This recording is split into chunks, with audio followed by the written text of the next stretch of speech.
Okay, so this is the Module 6 reflection about the Google assignments. Starting off with the first question, what were your thoughts after going through Units 3 and 4 from the Google Fundamental Training? What did you learn? I think the most valuable thing I learned from the Units 3 and 4 was how to set up a Google group with your students, and it was the chat where they could interact with each other even when class wasn't in session. That way they could ask questions and communicate with each other like that. I think that's especially nice since all this COVID-19 has happened, that because they can still interact with one another and potentially do group projects that way.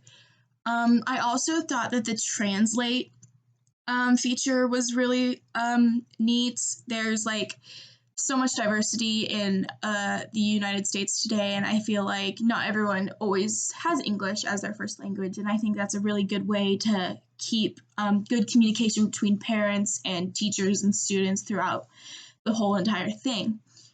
Are the Google Educator certifications something you would consider completing in the future?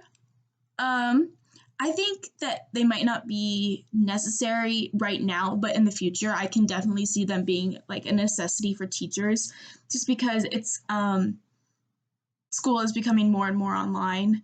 So Google Classroom was something that is a great way for students to interact. So I think I would consider completing this in the future. I think it would be a great asset to have. Do you think having a certification would make you more marketable as a future job applicant?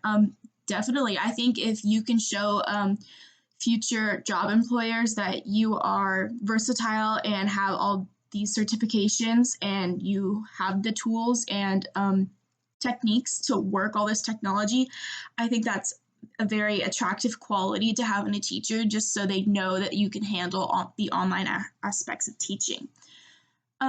Describe your experience working with a Google slide, spreadsheet, or presentation document. Honestly, I loved it. I decided to make, I used a presentation and I used it to make flashcards of the rainbow colors, red, orange, yellow, green, blue, all of that.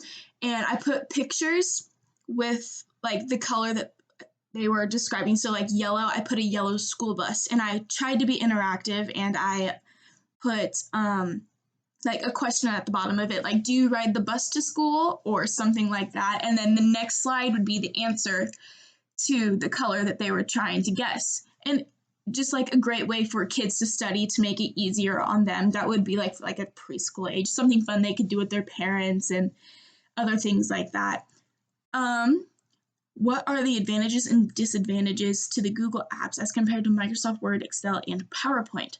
Something I really liked about the Google presentation was that instead of having to save the image from Google Images, it lets you directly search for it on the page that you are on, and instead of saving it to your OneDrive or picture file, it just inserted it automatically. I thought it was super convenient and all of that. What are some disadvantages? I think just because it's new, a lot of people don't know how it works yet, but I feel like as time goes on, the Google sites are going to overcome the Microsoft ones, just because they're more relevant to today's society and all of that.